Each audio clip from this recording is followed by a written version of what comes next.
कलयुग में मलिनता की प्रधानता रहेगी। शरीर अपवित्र, शरीर को सजाने में प्रियता है, लेकिन पवित्रता क्या है यह ज्ञान नहीं है।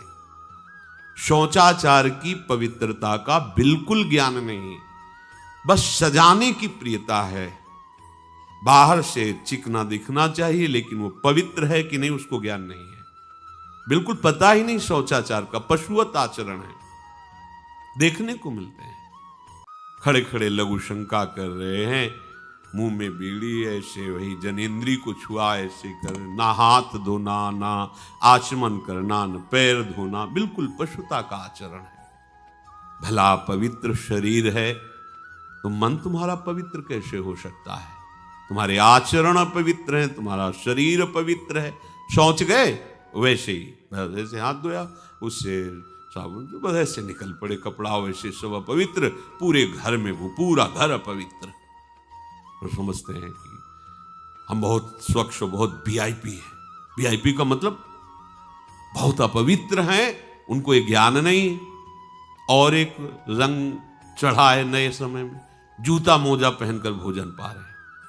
देखो कैसी, अरे साधारण आदमी जिसको कोई शास्त्र से मतलब नहीं, किसान आदमी जो हाथ पैर धो करके पीढ़ा पे बैठ करके भोजन पाने जाए, इतनी पवित्रता तो हमने गांव में देखी है। बिल्कुल शास्त्र नहीं जानते, कुछ नहीं, पर भोजन पाना है तो हाथ पैर धोए और लकड़ी के पीढ़ा में बैठ के और जय भगवान हाथ जोड़ करके जमीन पर बैठ के भोजन पाए। आज चाहे वो चमड़े का जूता हो, चाहे ध्यान रखना, चमड़े की बेल्ट पहनने वाला और चमड़े के जूता पहनने वाले को गौ हत्या का पाप लगता है। अगर वो इन पशुओं से जो चमड़े निकाल कर निर्माण किया जाता है, जूता बेल्ट आदि, ये जो गृहस्थी जन इनका प्रयोग करते हैं तो उसे गौ हत्या का दंड मिलता है। क्योंकि आप पहनते हैं, उसमें आप सहयोगी हुए, आप उसको प्रोत्साहन बढ़ा रहे हैं गौ हत्या का। ये अब वही सब पहने, वही सोच में कपड़े पहने, वही भोजन में कपड़े पहने, साधना होगी, पवित्रता ही नहीं जानते हैं। लघु शंका करने के बाद यदि आपने जनेंद्री का प्रक्षालन नहीं किया, हाथ नहीं धोया, चरण नहीं धोए, आचमन नहीं किया, तो आप तो अपवित्र हैं। अरे लघु शंका की क्या है, शौच होने के बाद नहीं, विचार बिल्कुल शून्य हो गया है, बस शरीर आराम, पशु की तरह शरीर आराम। क्या शरीर आराम रहेगा? जब तुम्हारा शरीर अपवित्र है तो आचरण अपवित्र होंगे तो पाप बनेगा, पाप से तुम्हें शरीर को दुख भोगना पड़ेगा। बिल्कुल समझ खत्म होती चली जा रही। कल केवल मल मूल मलिना, ये नाना प्रकार के पापाचरणों की जो हमारी प्रवृत्ति बढ़ती जा रही है, उसका कारण है खान पान अपवित्र, शरीर अपवित्र। हमने देखा है, वो आपको मजाक सा लगेगा, भोजन पाने के समय घर के जितने भी वयस्क जन होते थे, जब कच्चा भोजन पाया जाता था तो ऊपर के वस्त्र उतार देते थे, एक धोती नीचे पहने हुए ऐसे पाते देखा। बाद में विचार कितनी पवित्रता, क्योंकि वो कपड़े पहनकर बाहर कार्यों और ऐसे जल लेकर के ऐसे आचमन कर हाथ जोड़कर थोड़ी देर, किसान आदमी, वो कोई साधु महात्मा नहीं, कोई वैष्णव नहीं, किसान आदमी की बात कर रहे हैं। हाथ में जय बोल करके प्रभु की फिर प्रसाद पाए, जय हो भगवान आपकी। आज परोसने में अगर कहीं रोटी छू गई परोसने वाले को तो डांट लगती थी, पूरी रसोई जूठी करेगी, रखे यही थाल, हाथ धो, दूसरी थाल मिला। आज उसी से अमुक ले रहा है, उसी से अमुक ले रहा है, उसी से अमुक ले रहा है, वो शराब पीने वाला है, मांस खाने वाला है, गंदे आचरण, उसी से आप ले रहे हैं। बोले वो तो समाज में चलता है, समाज में तो समाज को लेके चलना ही पड़ेगा। भाई समझो, पवित्रता अति अनिवार्य है, इसे आप समझो। अगर आप अपवित्र पशुओं जैसे, तो आपकी बुद्धि भी पशुवत आचरण करेगी, आसुरी भाव को प्राप्त हो जाएगी। पवित्रता शरीर की आपको एक फल देगी कि आपका मन पवित्र होने लगेगा, क्योंकि शरीर से आसक्त मन है और मन से आसक्त आप हो। जहां आपका मन पवित्र, अच्छे विचार, अच्छा मार्ग, अच्छा निर्णय बुद्धि करेगी, आपको आनंद मिलने लगेगा। ऐसे नहीं है कि आप जैसे पशुवत आचरण करें। बड़ी अपवित्रता बढ़ रही है, अपवित्रता को तो कोई समझ ही नहीं रहा इस विषय को। कैसे कैसे हमको तो ऐसा भी इन्होंने बताया कि कहीं कहीं ऐसा भी है कि शौच में पानी का ही प्रयोग नहीं होता हो है। हाँ, टिश्यू पेपर कह रहे हो।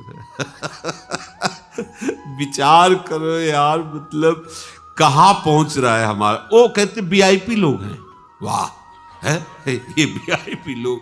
अरे बिना जल के कैसे प्रक्षालन हो जाएगा, कैसे आप पवित्र कैसे। पर पवित्र होना किसको चाहिए, वो तो पशुवत आचरण है। कलि केवल मलमूल मलिना, पाप पयोनिधि जन मन मीना। जैसे मछली जल में ही केली करती है, ऐसे कलियुगी प्राणी का मन पाप में ही केली करना चाहता है। अपवित्र विचार, किसी किसी मलिनताएं बढ़ती चली जा रही।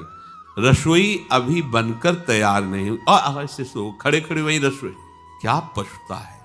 अरे एक बार बन जाए उसे थाल में लगाओ। हम नहीं कहते तुम भगवान का भोग लगाओ जाके, नहीं वैष्णव हो, नहीं भजन कर, कम से कम थोड़ी तो पवित्रता। एक बार थाल लग जाए, हाथ जोड़ो, अन्न को ही प्रणाम करो। अन्न ब्रह्म, उपनिषद में आता है, ये अन्न ब्रह्म है, उसे प्रणाम करो। वो हमारे जीवन को पुष्ट करता है, हमें भगवत भाव प्रद। हाथ जोड़कर, कहां हाथ जोड़े, वो तो जूता पहने वैसे ही सब, कोई खड़े खड़े खा रहा है, कोई मतलब ये हो क्या रहा है। हमने देखा है पहले बारात आती थी तो पट्टियां बिछाई जाती थी, गोबर से जमीन लिपी होती थी, दो आदमी पात्र ले खड़े, सबके हाथ पैर धुलाए, सब बैठ गए, फिर सबको परोसा, माताएं मंगल गीत गा रही, परोसा जा। कितना पवित्र होता था। आज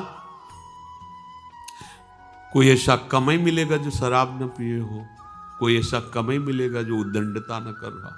पशुता बढ़ रही ना। कैसे कल्याण का तो शब्द ही नहीं उनको कि कल्याण क्या, उनका यही कल्याण है, बस जनेन्द्री रसेंद्री की तृप्ति होती रहे, उतना ही वो सब कुछ समझते हैं। गोस्वामी जी कह रहे, ये नाम काम तरु है, सब कामनाएं पूर्ण करने वाला है, और ये काल का भी काल है।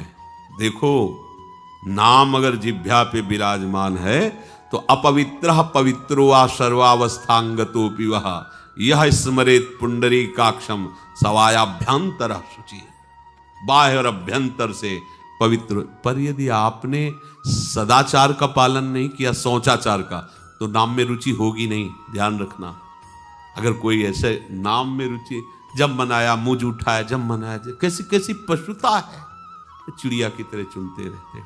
अरे एक बार, दो बार, तीन बार एक अपने भोजन का समय निश्चित करो, थोड़ा शांति से बैठकर भगवत भाव में आकर तब भोजन पाओ। वैसे ही आपका भाव बनेगा जैसा भोजन आपका है। पाते समय जिन भावों से आप युक्त हैं, लोग चिंतित रहते, परेशान रहते। क्यों? क्योंकि भोजन पाते समय परेशान थे, तो अब वो भोजन का जो रस है ना, वो केवल परेशानी पैदा करेगा। मान लो हमारी बात, ये निश्चित बात, भोजन के समय सारी चिंताओं को छोड़ो, आनंदमय होकर भोजन, प्रसाद में भगवत भाव से पाओ। वो भोजन ऐसी बुद्धि पैदा करेगा, आप आनंदित रहो।